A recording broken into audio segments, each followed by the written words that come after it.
लागू करो, minimum wage सख्त लागू करो, मिनिमम वेज सख्त लागू करो, वरना कुर्सी छोड़ दो। एमडी साहब होश में आओ, होश में आके काम करो, वरना कुर्सी छोड़ दो। चीफ साहब होश में आओ, होश में आके काम करो। All PDL union, all PDL union, हमारी मांगे पूरी करो, हमारी मांगे पूरी करो, हमारी मांगे पूरी करो, हमारी मांगे पूरी करो। गवर्नर साहब होश में आओ, होश में आओ, होश में आओ, गवर्नर साहब होश में आओ, होश में आओ, होश में आओ। मिनिमम वेज एक्ट लागू करो, लागू करो, लागू करो, मिनिमम वेज एक्ट लागू करो, लागू करो, लागू करो। तमाम टेलीविजनों का पक्का करो, पक्का करो, पक्का करो, तमाम टेलीविजनों का पक्का करो, पक्का करो, पक्का करो। मेरा नाम चौधरी फारूक हुसैन पुंछी, आज Jammu and Kashmir PDL TDL union district president Poonch. हमारा जो ये आज का एहतजाज है ऑल डिवीज़न में चल रहा है, जम्मू प्रांत के ऑल डिवीज़न में हमारा ये प्रोटेस्ट चल रहा है और कुछ सब डिवीज़नों में भी चल रहा है। इसकी गर्ज़ व गायत ये थी कि हमारे जो साथी हैं, आए दिन मीडिया हजरात भी देख रहे हैं कि हमारे साथियों की डेथें हो रही हैं काम के दौरान।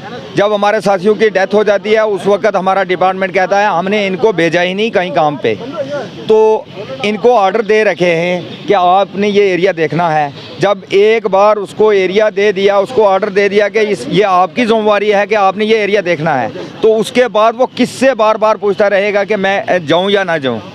उसके बाद सर हमारे जो साथी हैं जिनकी डेथ हो गई है उनका जो 12,000 क्लेम का सरकार ने एक वादा किया था कि इनको 12,000 रुपया क्लेम दिया जाएगा, 12 लाख रुपया क्लेम दिया जाएगा, वो भी नहीं मिला।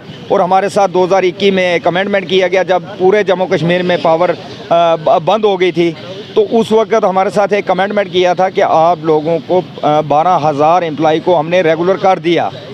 और मीडिया ही ने ये खबरें नशर की थी कि 12,000 पावर डेवलपमेंट डिपार्टमेंट के एम्प्लॉय जो हैं रेगुलर हो गए। और हमारे साथी जो अदर्स डिपार्टमेंट में थे उन्होंने भी एहतजाज किया कि अगर पीडीडी वालों को परमानेंट कर दिया तो हमें भी रेगुलर करो।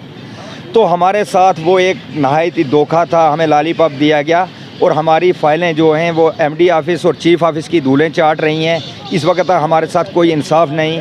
हम चाहते हैं हमारा आज के प्रोटेस्ट की वसादत से और मीडिया की वसादत से हम डिस्ट्रिक्ट एडमिनिस्ट्रेशन, जनाब deputy commissioner Poonch, executive engineer JPDCL ED division Poonch और चीफ इंजीनियर साहब और एमडी साहब और प्रिंसिपल सेक्रेटरी साहब से हमारी ये गुजारिश है कि हमारे जो भी साथी जिनकी डेथ हो चुकी है उनकी फ़ाइलें पुटअप की जाएं और इन्हें इंसाफ दिया जाए। इनके 12 लाख रुपया इनका जो मुआवजा बनता है वो दिया जाए और SRO 343 के तहत इनके घर की एक फैमिली को रेगुलर किया जाए।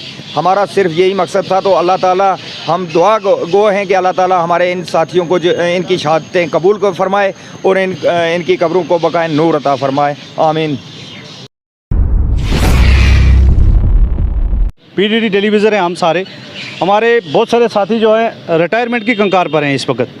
मैं गवर्नर साहब से, एमडी साहब से और चीफ साहब से एक ही रिक्वेस्ट कर देना चाहता हूं कि आपके पास 381 SRO है, बाकी डिपार्टमेंट के पास SRO कोई नहीं है। हमारे पीडीडी डिपार्टमेंट के अंदर 381 SRO मौजूद है और डीपीसी बहुत जल्दी होनी चाहिए। हालांकि 6 महीने के अंदर डीपीसी होने का ऑर्डर है, उस डीपीसी को क्यों नहीं कर रहे आप?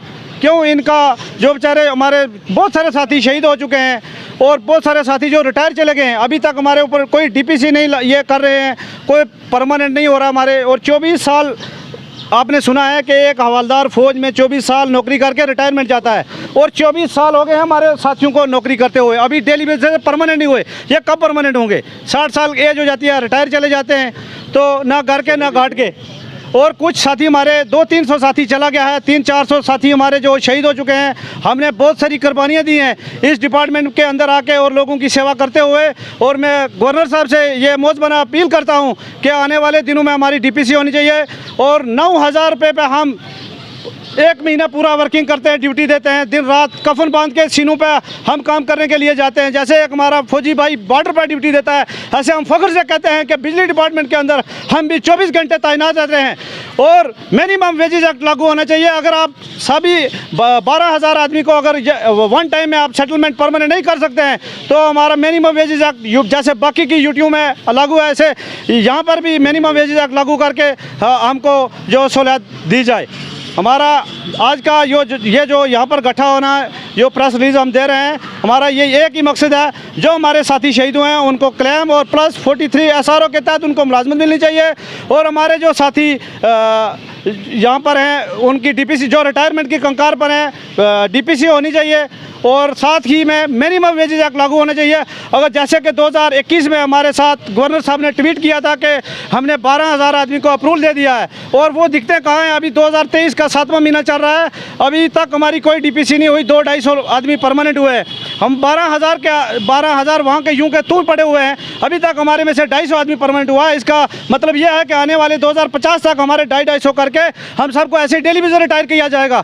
मैं सबसे गुजारिश करता हूँ एडमिनिस्ट्रेशन से, गवर्नमेंट से, कि आने वाले दिनों में हमारी जल्द से जल्द DPC होनी चाहिए और मिनिमम वेजेज एक्ट लागू होना चाहिए। अगर गवर्नमेंट ये कदम नहीं उठाती है तो जैसे 2021 फरवरी में जैसे हुआ था, सचिन टिक्कू सर ने जो स्ट्राइक ली थी, आने वाले दिनों में डेली बेसिस सब रोडों पे मिलेंगे इंशाअल्लाह। हम आने वाले दिनों में अगर ये काम हो जाता है, हमारे DPC या मिनिमम वेजेस एक्ट लागू होते हैं तो ठीक है, अगर नहीं होते हैं तो हम काम छोड़ हड़ताल पे जाएंगे। उसकी जवाबदारी एडमिनिस्ट्रेशन होगी, उसकी जवाबदारी जो है एडमिनिस्ट्रेशन की होगी। शुक्रिया, खुदा हाफिज़। इससे ज़्यादा मैं ना बोलते हुए यहाँ पर इत्फाक करता हूँ।